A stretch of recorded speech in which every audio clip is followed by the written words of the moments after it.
Are we live? Yes, we're live. Okay, very good. Okay, so let us begin. So hello, welcome to NLP Lunch and Learn. This is season 5, episode 5. Season 1, episode 5. And welcome, I'm Anna. And I'm Vicky. So this is an episode that is going to be around overthinking. And we received a question from one of our viewers on how can NLP help me with overthinking. Yes. Oh, hi, Ludwika. Hello, we have a viewer saying hi. Hi. Well, this is very interesting because we received the contact from another viewer who is having this issue of overthinking. So this is a situation about a business, a family business, and the business has been very affected, like so many businesses with COVID. The business is really not going well, and this client, she is overthinking, thinking, and it's become quite complicated, right, Vicky? Yes. So it's a business of 28 years that she inherited from her parents. And the sales have been going down, of course, last year and this year again. And she cannot stop thinking, what is she doing wrong? How did the parents survive 28 years? They have survived embargoes, they have survived recessions. Wow. Yes. And that's amazing. It's 28 years. It's not a short lifespan of a company. And now with COVID, everything is going down. And I will quote her. So she's blaming herself for her actions. And what she said is, I have 1,000 scenarios in my head and I overthink each one of them. And I come to a point where I am psychologically burnt and I'm slowly going crazy. Slowly going crazy, psychologically burned. Wow. Yes. That's a lot. So yeah, this really seems to me like this overthinking is like the symptom of something deeper there. So this would be probably a coaching situation or a situation to dive a little bit further. But we will help with a simple technique, a beautiful technique that we're going to present today. Yes. And it makes me think about other examples in overthinking. Overthinking can come in many forms. I was thinking, and it can be as simple as being in a restaurant, wondering what to order. Shall I order fish or shall I order meat? Shall I have soup or shall I have dessert first? It can come up to that. It's a simple thing, when you cannot decide. That's the indecisiveness. Yes. And for me, overthinking, it was, for example, thinking about relationships, going with the conversations over in my head, replaying the conversations, and collecting more information about what happened. And what happened in my case with the overthinking was that although I was still in one place, because I was doing this overthinking in bed, my mind was very active. So it seemed to me that I was being productive, that I was that this was actually accomplishing something, which is not the case, right? No, not the case at all. For me, overthinking is I go, for example, something has happened. I had a meeting or something has happened in the past. And then I go back and I analyze and I reanalyze the situation and I go into, so what if I have said this? Would it be better if I have done that maybe? And then would I have made a better impression? Or what would they think of me if it is about another person? Or then, it's like a constant thought over thought, and it doesn't stop. At one point it becomes like this tangled thread that it has no beginning and no end, and it's, as you say, it keeps me awake at night, and it steals my focus during the day. So what I noticed about this overthinking is that since it's so much in the head, it doesn't really happen in the body Yes. or in the feelings.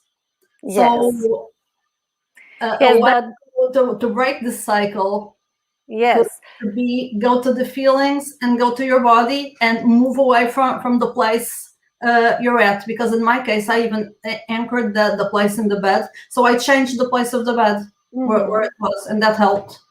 So you have a special place where you go to overthink?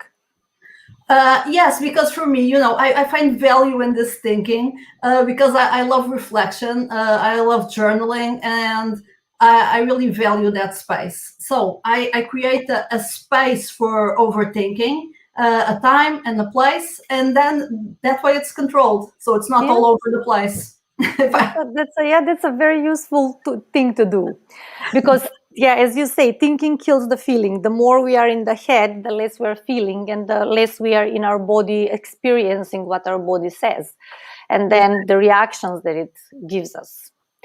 Yes. Mm-hmm. I was also thinking maybe it's important to make the distinction here about the anxiety and overthinking, because anxiety is part of overthinking. It comes from overthinking, but it is excessive worrying about the future.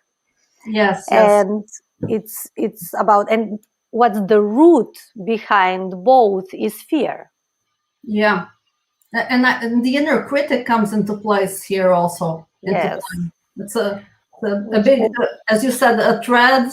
It's all tangled. Yes. Which is our next episode, right? Right. Exactly. Yeah. Okay. Yeah.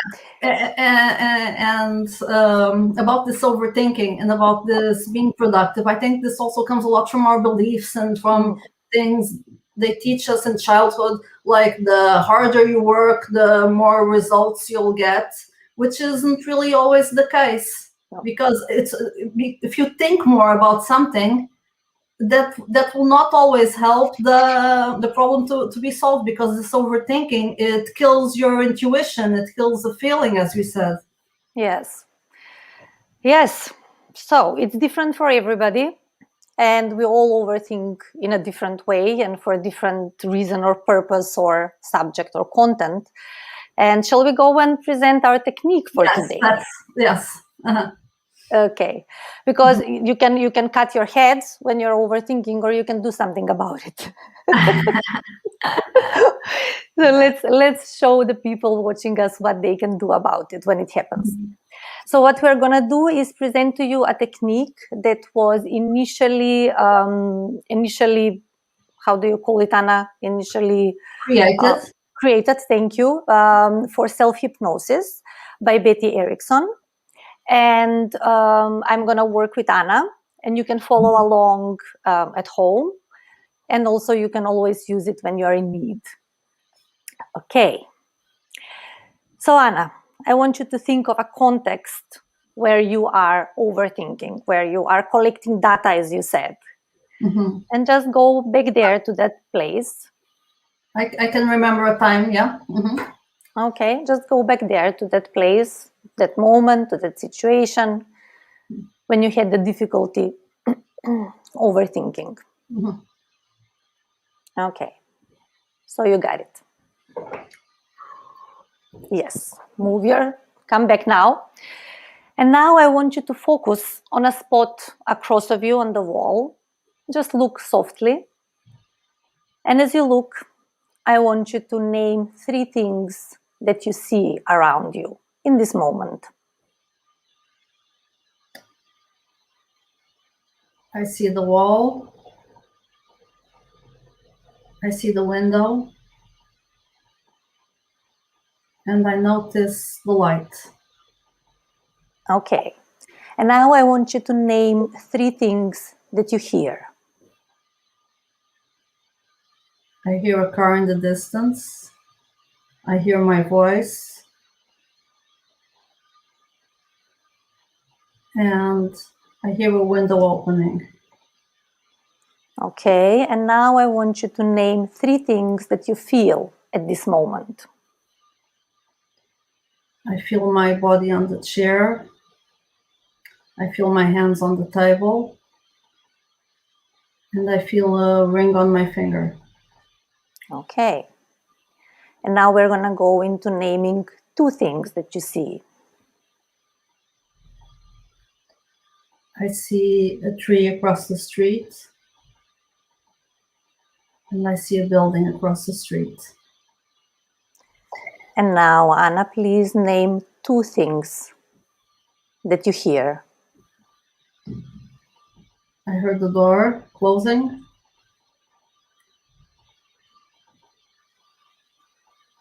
And I hear the wind. And now, please name 2 things that you feel.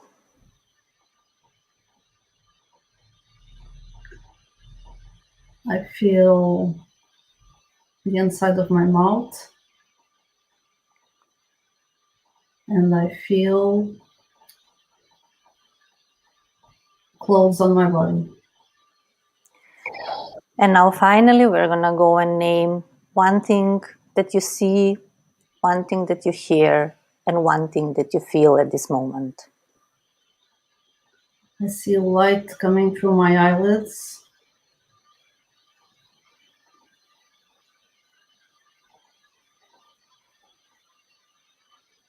I hear a distant neighbor.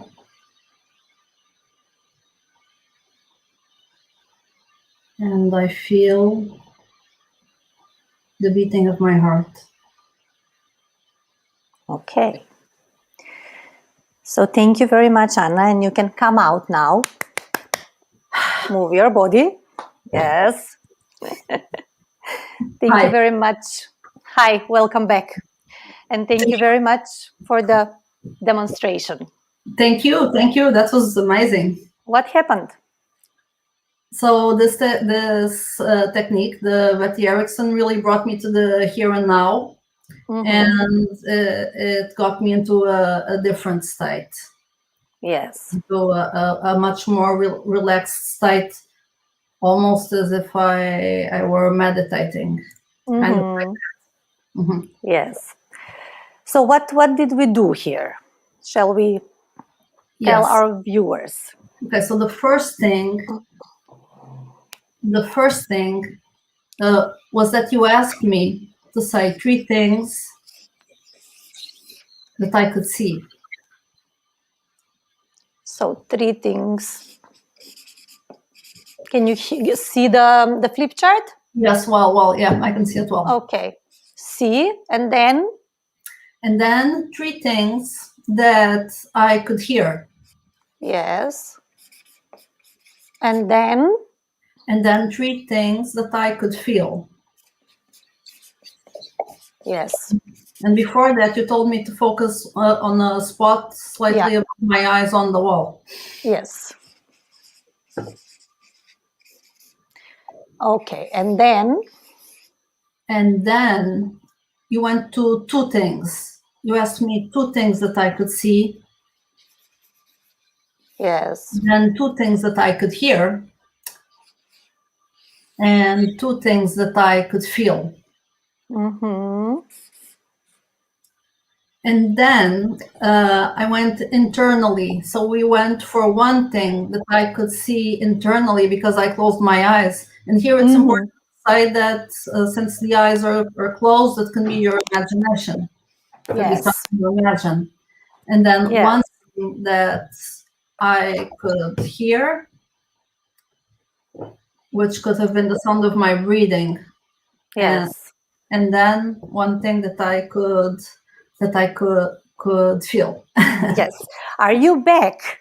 Let me check. Are you fully back now? Come back fully now from the meditation and self-hypnosis. Now, this technique, so this is the original technique that we presented with you. And I personally use this technique in a different way by not focusing on a spot, but I use it even when I'm walking or even when I'm driving. When Can I just make a disclaimer that in this first technique that we present, do not use this while driving because it really can get you into an altered state. Yes, this is what I was going to say. Mhm. So do not focus on the wall, but just focus around you. When I'm walking and my head is overthinking, when I'm into my thoughts too much into my head, I go on and just I name 3 things I see, hear, and feel, and then 2 things, and then 1. And it immediately brings my attention here because I'm become aware of my surrounding. And this is also useful wherever you are, without the focus, of course, because the focus is the one that, so you focus everywhere around you. Yeah, it's a technique to really bring you to the here and now, because when you overthink, you're not in the present. You're either in the future or in the past. Yes. So it is a very simple technique, just as everything that we are presenting here. And it's very useful in your life. And for me, it untangles this thread. And I know then where is the beginning and where is the end. So I hope that this helped our viewer a little bit to get back into the present. Mm-hmm. The Yes. present moment. Yes. And this is it for today, right, Vicky? Yes. So next week we're going to continue in the head. We're going to the inner critic, and in the other week we'll go to procrastination, which is also something that bothers people a lot. Yes, so send us your how questions. If you have a question, how, just like our viewers sent us, and we will create an episode around your issue. Exactly. Yes. Remember to like us, to share us. Yes, and we have exciting news. Let's not forget Yes. that. So we have created a very beautiful self-coaching course, which we are launching today. So it's a very important day for us.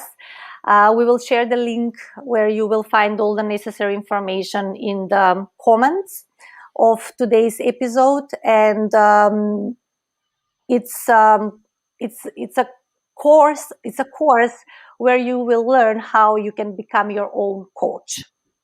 Yes, because this season has been really focusing on the self. So we really want to help you help yourself. And we'll also be launching NLP courses, NLP trainings very soon. Yes. And there is an early bird until, Anna, was it until the end of the month? Yes. Yes. So make sure to grab that. Okay, so that's all for today. Mm-hmm. Thank you for watching. And may the power of choice be with you. Bye. Bye. See you next week.